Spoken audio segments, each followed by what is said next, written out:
Meus queridos e amados irmãos, queremos cumprimentar a todos com a paz do Senhor Jesus. Chegamos ao nosso segundo vídeo da série Apóstolos, onde nós estamos estudando à luz das Sagradas Escrituras, algumas poucas abordagens históricas, mas em especial, biblicamente falando, a existência dos apóstolos, quem são os apóstolos, a origem do termo, para termos um respaldo para dar a resposta. Ainda existem apóstolos hoje? No nosso segundo vídeo, nós iremos estudar como foi estabelecido os 12 apóstolos de Jesus Cristo, qual era a sua missão no seu apostolado aqui nesta vida, nesta terra, e se há a possibilidade de haver uma sucessão apostólica, ou seja, se após esses apóstolos, o projeto de Cristo e dos apóstolos é que esses apóstolos continuassem perdurando por toda a igreja. Em relação ao chamado dos 12 discípulos para serem apóstolos, os enviados de Jesus Cristo, nós podemos ver nos evangelhos de Mateus e os evangelhos de João que o Senhor Jesus foi chamando, ou aqueles que eram discípulos de João Batista foram começando a seguir ao Senhor Jesus Cristo. Temos André, Pedro, João, Tiago, Felipe e Natanael. No capítulo 10 de Mateus, e o versículo 1, o texto diz, tendo chamado seus 12 discípulos. E aí vemos o nome dos seus 12 discípulos e o Senhor os nomeando ele de forma pública. O texto bíblico não mostra em detalhes Jesus chamando ou uma certa resumida biografia de cada um até que eles fossem nomeados como os 12 apóstolos. Mas, de repente, o texto bíblico mostra o Senhor Jesus Cristo em uma mesma ocasião, depois de ter orado ao Pai a noite toda, ele vem e nomeia esses 12 discípulos como apóstolos, lhe dando autoridade para representá-lo, para pregar o evangelho do reino. É bem provável que o Senhor Jesus Cristo já tivesse esses 12 discípulos como pessoas mais próximas do Senhor. E quando o Senhor andava nas aldeias ministrando, pregando o evangelho do reino e curando todas as enfermidades, o Senhor Jesus teve grande compaixão do povo, porque segundo o próprio texto de Mateus capítulo 9, a partir do versículo 35, o Senhor entendia que o povo está como ovelhas desgarradas que não têm pastor. E ele se direciona para os seus discípulos e diz, a seara, na verdade, é muito grande, mas poucos são os ceifeiros. E depois, no capítulo 10, ele já inicia com o chamamento desses 12 discípulos. Então vemos que o clímax para a nomeação desses 12 foi a necessidade de uma liderança espiritual verdadeira que não tivessem dentro da corrupção dos escribas e dos fariseus. Com isso, nós já temos algumas características do que significa fazer parte dos 12, basicamente, ser chamado pelo Senhor para um ministério itinerante nas vilas e aldeias da Galileia e da Judéia, para representá-lo e tendo poder e autoridade para pregar acerca do reino dos céus e para expulsar demônios e curar as enfermidades. Veja, Mateus capítulo 10 e versículo 1 diz, e chamando seus 12 discípulos, deu-lhes poder sobre os espíritos imundos para os expulsarem e para curar toda enfermidade e todo mal. Com isso, nós entendemos que o critério maior para a escolha dos 12 discípulos como apóstolos ou enviados do Senhor foi o próprio chamado do nosso Senhor e Salvador Jesus Cristo, ou seja, a própria escolha dele. No Evangelho de Marcos 3:13, relata que Jesus subiu ao monte e chamou os que ele mesmo quis. Ou Atos capítulo 1 e versículo 2 que diz, os apóstolos que ele escolhera. Em João capítulo 13 e o versículo 18, o nosso Senhor Jesus diz, não falo de todos vós, eu bem sei os que tenho escolhido, mas para que se cumpra a escritura, o que come o pão comigo, levantou contra mim o seu calcanhar. Veja que houve critérios, veja que o Senhor Jesus trouxe discípulos mais para perto de si e ensinou-os, colocou possivelmente em testes, para que esses dessem o prosseguimento à obra que será instaurada sobre a terra, que é a eclésia ou a igreja do Senhor. Por que 12 apóstolos? Qual a importância do número 12 para a escolha desses que seriam enviados para representar o Senhor e Salvador Jesus Cristo. No contexto de Lucas, capítulo 5 e o capítulo 6, bem anterior à chamada dos 12, nós podemos ver a aflição do povo, a necessidade espiritual, a escassez de veracidade diante de Deus quanto ao ensino, esse legalismo dos saduceus e fariseus, essa cobrança de imposto. Isso estava dentro do contexto das pregações e das ministrações, sempre tendo alguns dos fariseus e saduceus querendo pegar Jesus em alguma palavra para o acusar. Eis aí o motivo para o Senhor escolher os 12. A nação de Israel estava sem liderança espiritual, em uma situação degradante diante de Deus. E nesse contexto, o Senhor se direciona aos seus 12 discípulos e diz para eles: em verdade vos digo que vós, os que me seguistes, quando na regeneração o Filho do Homem se assentar no trono da sua glória, também vós assentareis em 12 tronos para julgar as 12 tribos de Israel. Mateus 19, 28 e também em Lucas 22 e 30.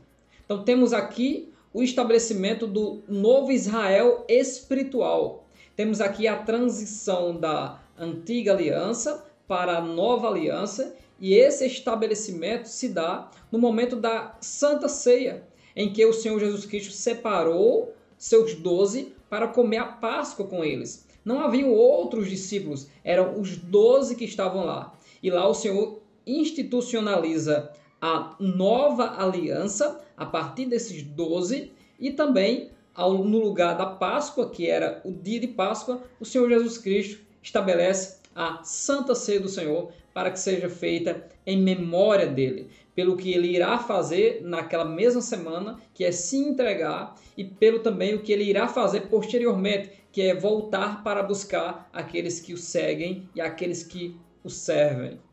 Essa nomeação dos 12 significa a reconstituição do novo Israel espiritual de Deus em Cristo e também de um novo povo que iria viver com o Senhor em comunhão em uma nova criação. A igreja do Senhor irá surgir a partir desses 12 homens.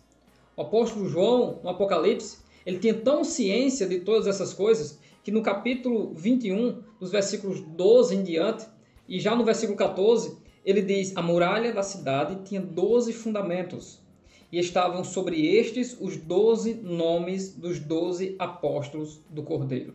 Esta é a razão pelo qual o apóstolo Pedro, em Atos capítulo 1, via a necessidade que era necessário alguém tomar o lugar de Judas Iscariotes, que foi ao seu próprio caminho.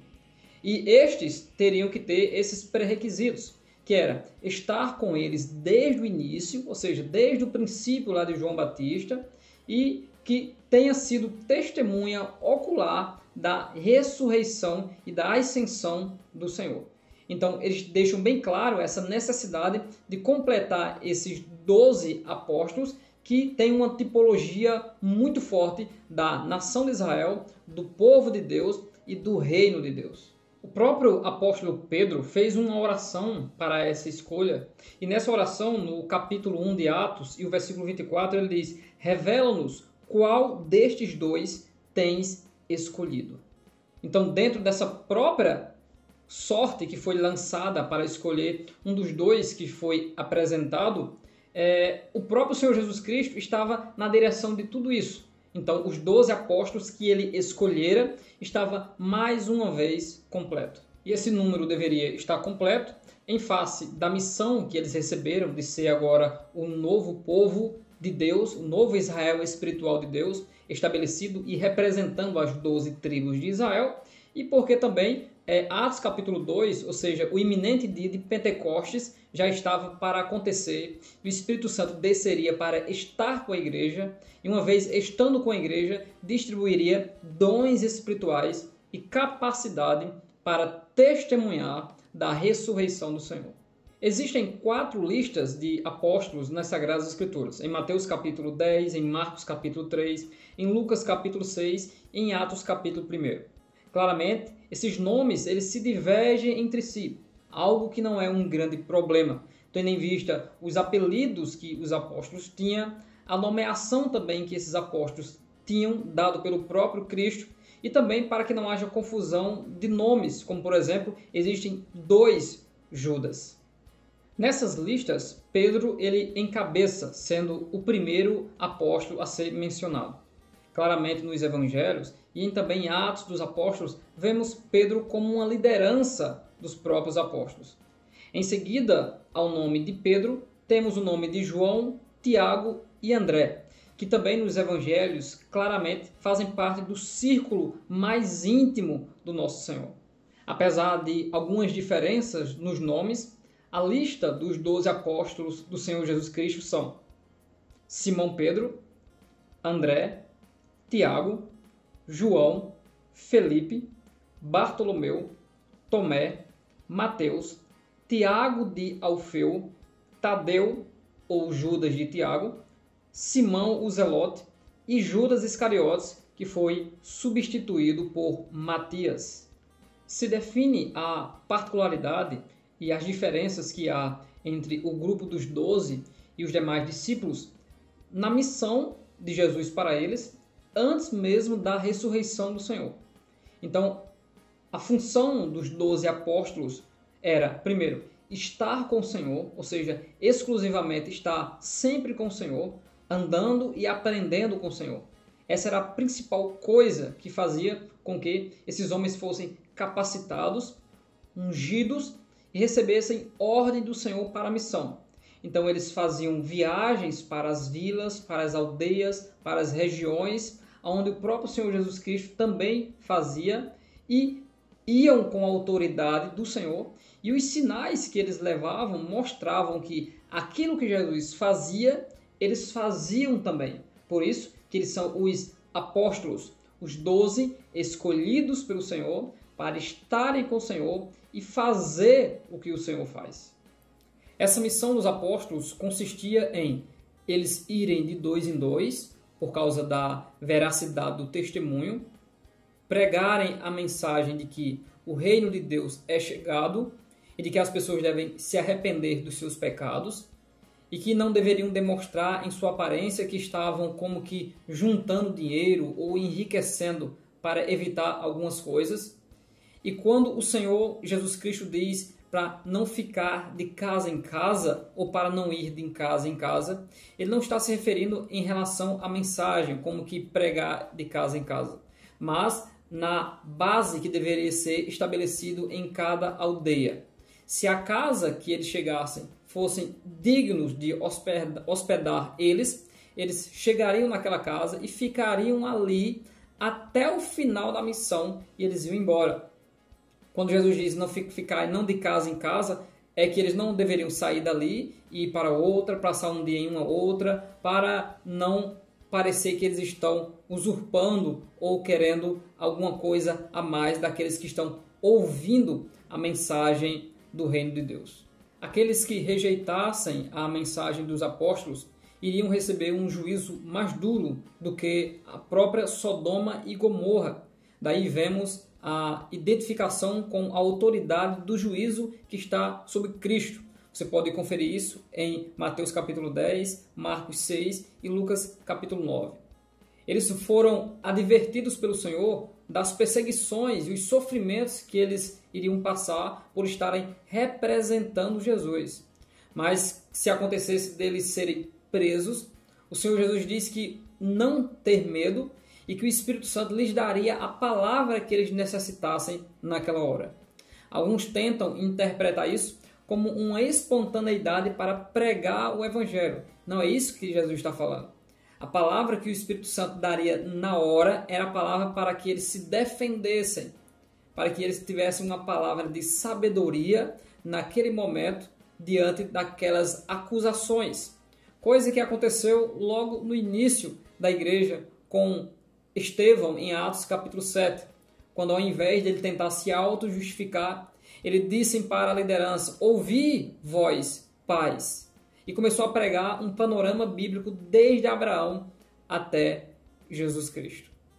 No Evangelho de Lucas, no capítulo 10, vemos o envio provisório de 70 discípulos para pregar o Evangelho com a mesma autoridade dada aos 12. Esses 70, que também correspondem provavelmente em uma simbologia aos 70 anciãos que foram escolhidos no deserto, iriam preparar o caminho do Senhor nas aldeias, enquanto o Senhor Jesus Cristo caminhava para Jerusalém para sua missão. Logo depois desta missão desses 70, este grupo ele foi dissolvido, e a particularidade, o que diferencia esses 70 dos 12, é que eles não foram chamados de apóstolos. Por último, nós analisaremos a missão dos 12 após a ressurreição do Senhor e também, em especial, o papel do apóstolo Pedro. Então, se você ainda não deixou o seu like, deixa o seu like para contribuir conosco, também deixando o seu comentário, o que você acha acerca de tudo isso, não esquecendo de compartilhar este vídeo. O primeiro aspecto da missão dos 12 pós-ressurreição de Cristo é serem testemunhas da ressurreição. Em Atos capítulo 1, versículo 8, ante a ascensão de Cristo, o próprio Senhor Jesus diz: mas recebereis a virtude do Espírito que há de vir sobre vós, e ser-me-eis testemunhas. O próprio apóstolo Pedro, em Atos dos Apóstolos, capítulo 2 e versículo 32, ele diz: Deus ressuscitou a este Jesus, do que todos nós somos testemunhas. O próprio apóstolo João, na sua primeira epístola, ele diz que eu toquei da palavra da vida, ou seja, desde o princípio eu estive com ele. Dentre os pré-requisitos para ser apóstolo, deveria ter estado presente com Jesus desde o princípio do batismo de João até a sua ressurreição. É claro que outras pessoas, ao qual o apóstolo Paulo enumera de mais de 500 irmãos, né, em 1 Coríntios capítulo 15 e versículo 6, isso não significa que, fora os 12 apóstolos, esses quase 500 irmãos são também apóstolos. Não. O pré-requisito para ser apóstolo é estar do início até a ressurreição e aqueles a quem o Senhor escolheu, que fecha o círculo de 12. O interessante é que o apóstolo Paulo, no versículo 8, ele diz: e ao final, ou por último, me apareceu também a mim, como a um abortivo, que faz referência àquele que é fora de tempo. Isso significa que a última pessoa que o Cristo ressurreto apareceu e escolheu para dar testemunho de si foi o apóstolo Paulo. Isso já significa e nos dá uma autoridade bíblica para dizer que depois do apóstolo Paulo não há referências nem nas Sagradas Escrituras, nem por eles próprios, como Lucas, Marcos ou Tito, de Jesus ter aparecido a algum deles. Isso significa que Jesus não apareceu ressurreto a ninguém mais, chamando eles de apóstolos. Os apóstolos, segundo a autoridade que é dada e escolhida por Cristo, se fechou em os 12, excluindo o Judas traidor e logo então colocando o Matias, e o apóstolo Paulo. O primeiro aspecto da missão dos 12 após a ressurreição é dar testemunho da ressurreição, e o segundo é pôr os fundamentos da igreja.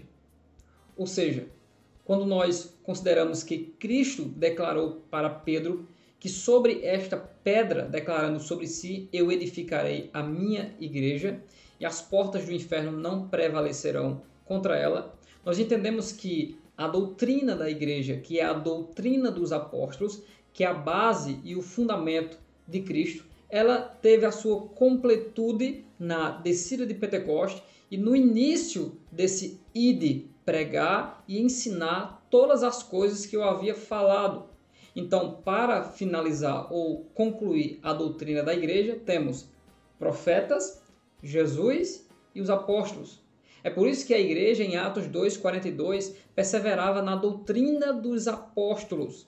E vemos o apóstolo Paulo em Efésios 2, versículo 20, dizer: edificado sobre o fundamento dos apóstolos e dos profetas, de que Jesus Cristo é a principal pedra de esquina.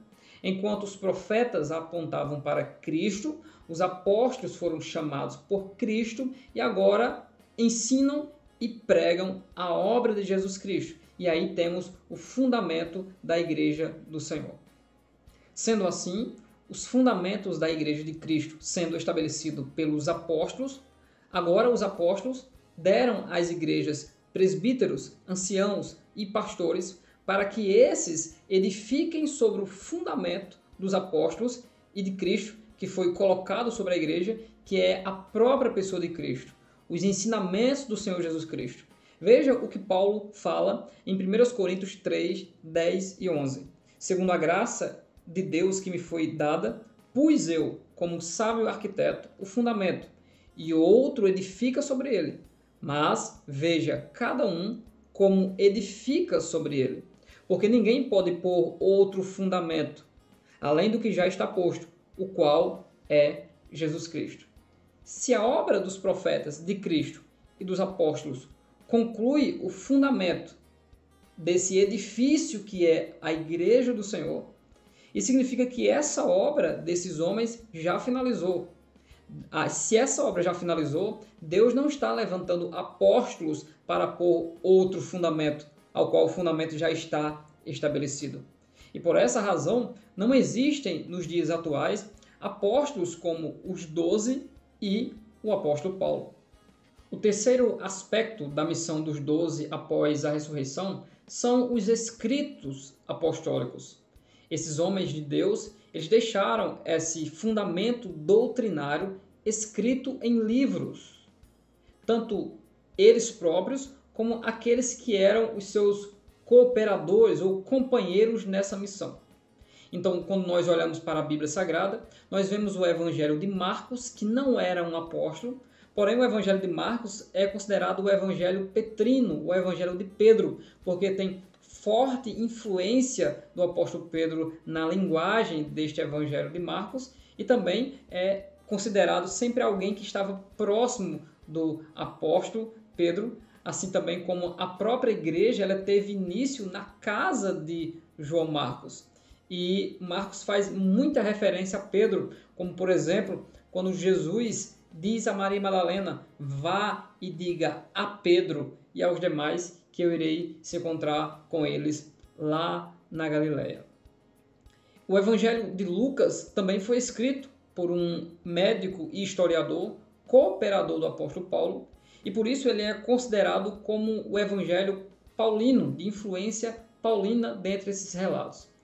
E essa configuração e essa infalibilidade, inspiração divina e autoridade apostólica está sobre os escritos de Lucas também, porque em Lucas capítulo 1, versículo 1 e 2, ele diz que ele fez essa pesquisa, né, de forma minuciosa a todos aqueles que desde o princípio foram testemunhas oculares e ministros da palavra. Isso significa que Lucas foi pedir orientação e ouvir os próprios apóstolos do nosso Senhor e Salvador Jesus Cristo, dando autoridade aos seus escritos.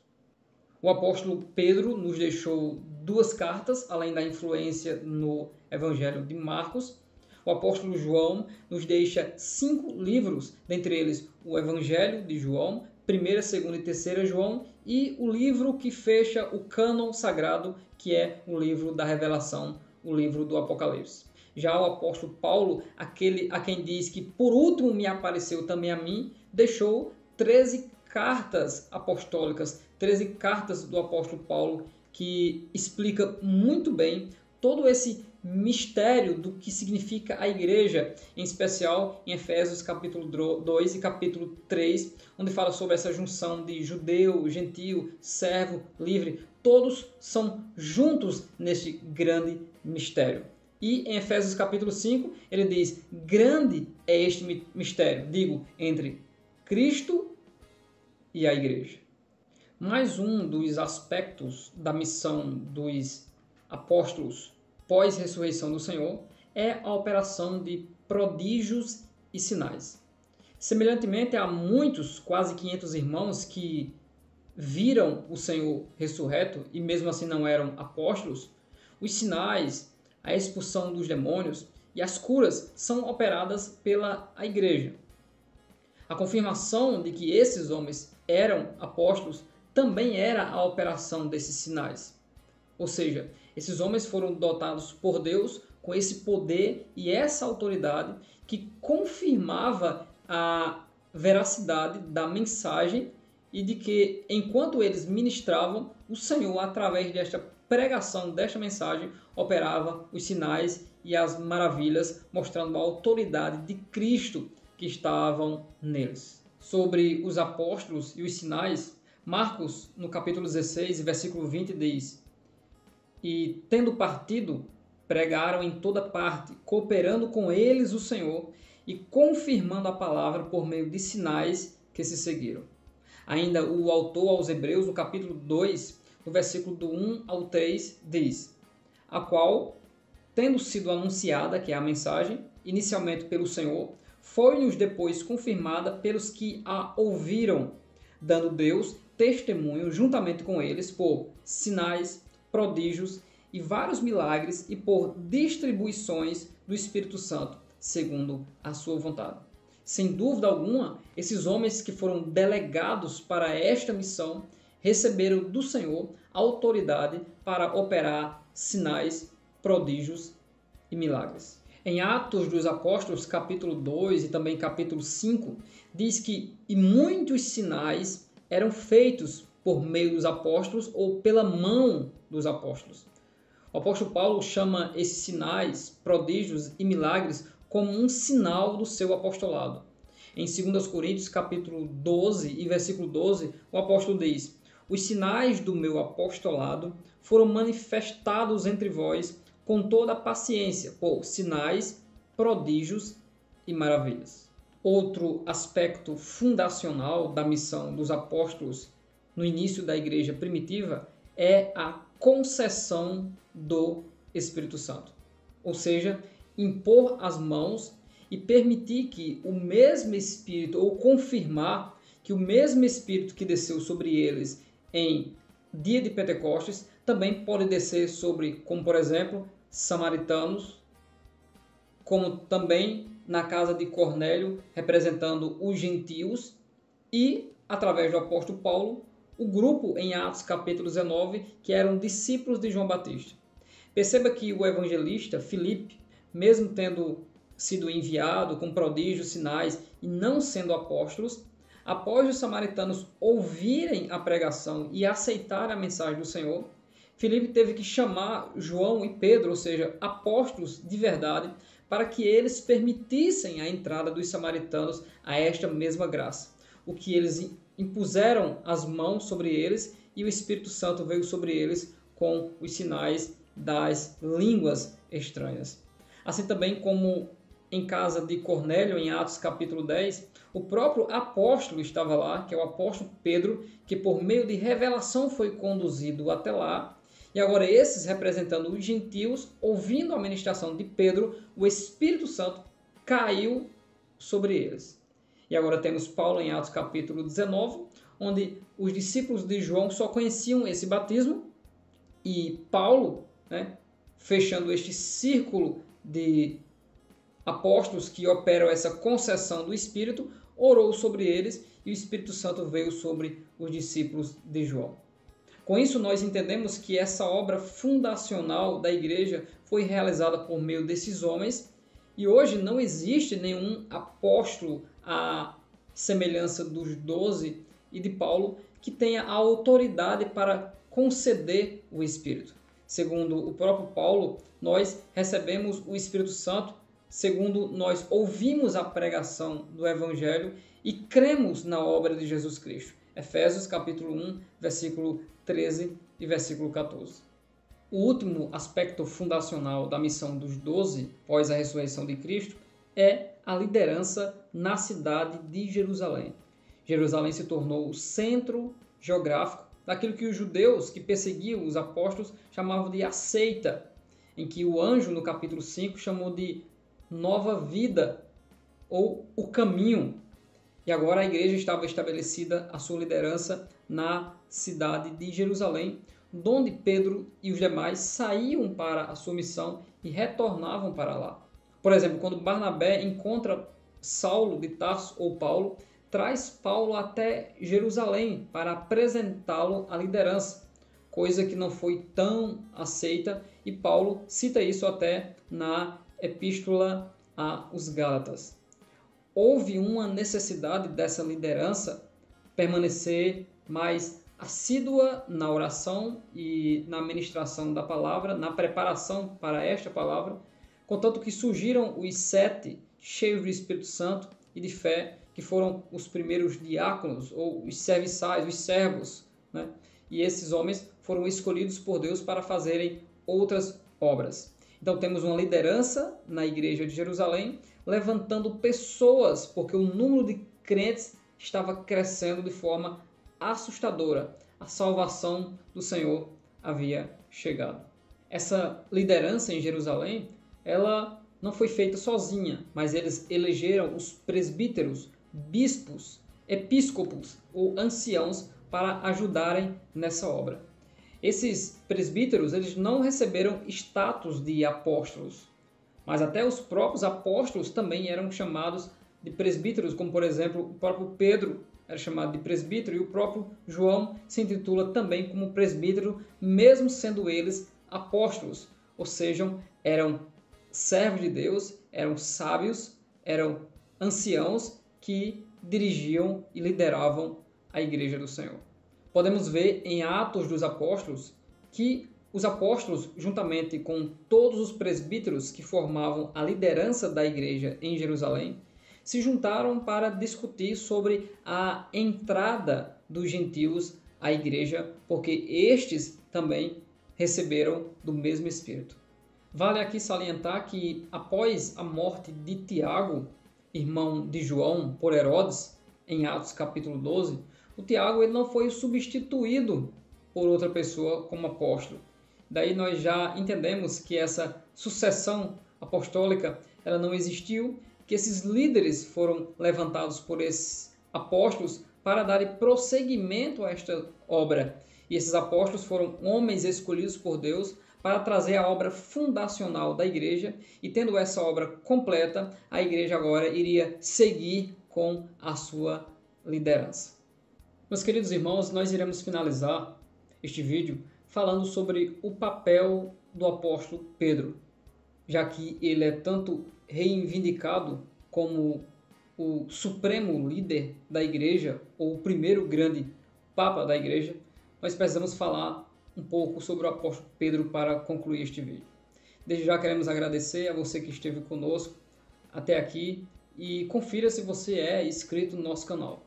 Não deixe de contribuir compartilhando este vídeo para que outras pessoas possam ter acesso a esse rico material sobre o apostolado e sobre a igreja do Senhor. Então vamos ao apóstolo Pedro.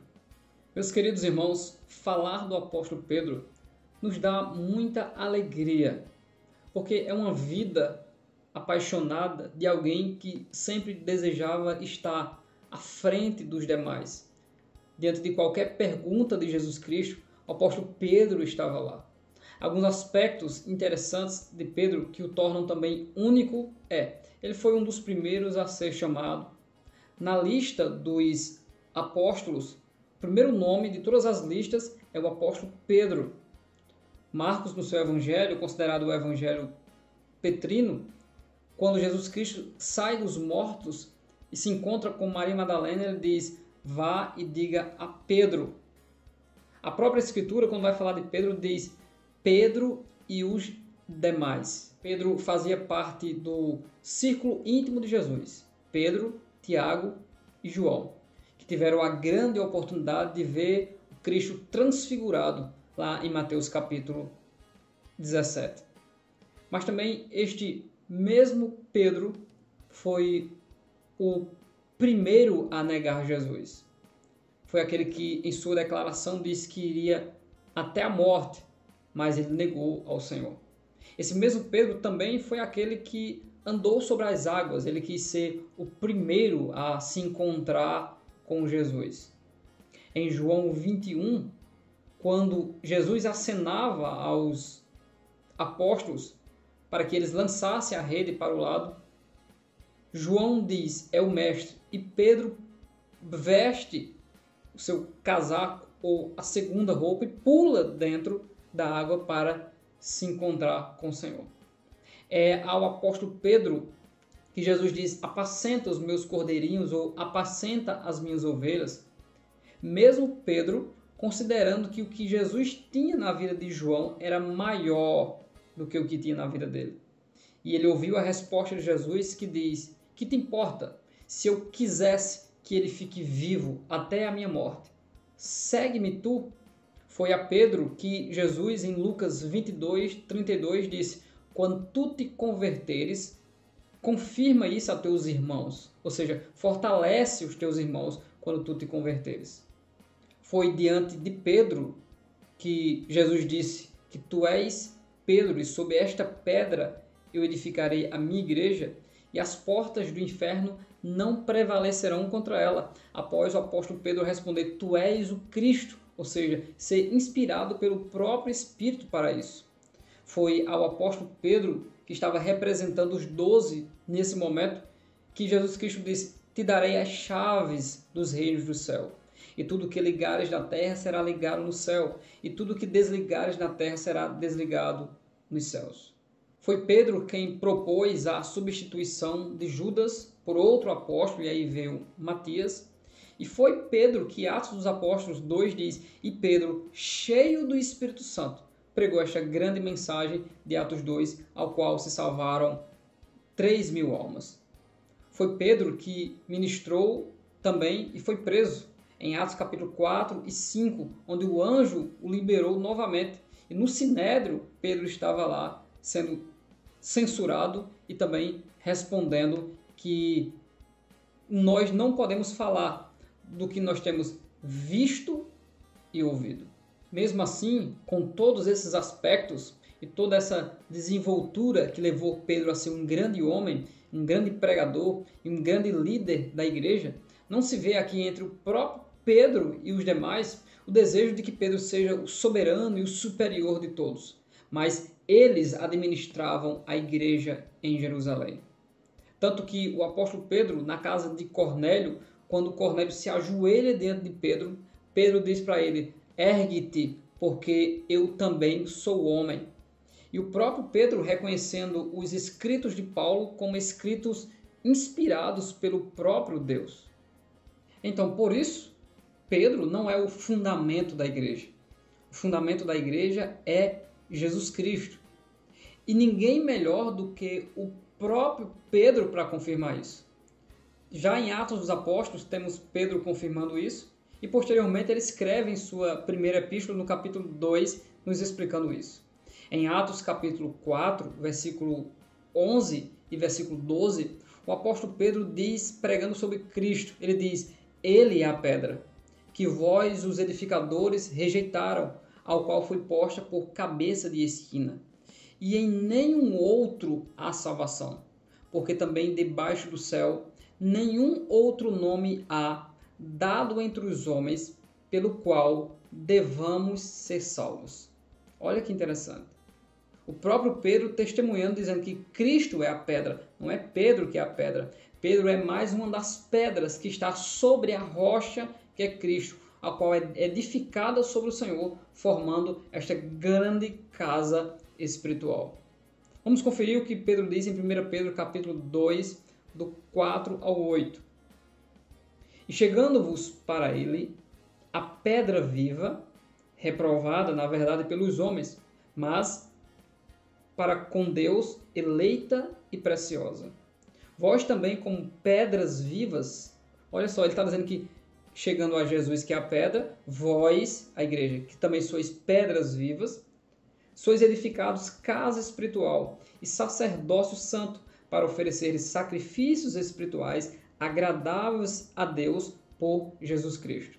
Pelo que também na Escritura se contém, eis que ponho em Sião a pedra principal de esquina, eleita e preciosa. Quem nela crê não será confundido. E assim para vós, os que credes, é preciosa. Mas para os rebeldes, a pedra que os edificadores reprovaram, essa foi a principal da esquina. E uma pedra de tropeço e rocha de escândalo para aqueles que tropeçam na palavra, sendo desobedientes, para com que também foram destinados. Então, aqueles que serão destinados à perdição, não é porque eles reprovam Pedro, e não é porque não obedecem a Pedro, é porque reprovaram a pedra principal de esquina, que é Cristo, e não o apóstolo Pedro. A influência do apóstolo Pedro para com os 12 é notório, né? Todo grupo tem um líder, e sempre tem alguém que se destaca. Um grande homem de Deus que maleável como Simão, mas foi pedra em Cristo, ou seja, foi fortalecido em Cristo e finalizou o seu ministério, segundo a história diz, não sendo digno de ser crucificado como Cristo, ele foi crucificado de cabeça para baixo. Todos nós temos um pouco de Pedro, né? Queremos com paixão e com amor fazer as coisas, e muitas vezes nós falhamos, erramos, sentimos que negamos, que não fizemos como deveria fazer. Mas Cristo justificou Pedro, onde Pedro havia negado o Senhor 3 vezes. Jesus disse 3 vezes para Pedro: apacenta os meus cordeiros, ou seja, eu te amo e eu te amo. Um grande homem escolhido por Deus para uma grande obra, ser líder na cidade de Jerusalém, ser o pregador do Evangelho, ser aquele que junto com os demais trouxeram o fundamento ou as obras fundacionais da igreja cristã. Com isso nós finalizamos esse segundo vídeo. Não deixe de conferir o nosso primeiro vídeo, ele está na descrição. E até o próximo vídeo, se Deus quiser. Deus abençoe grandemente em nome de Jesus.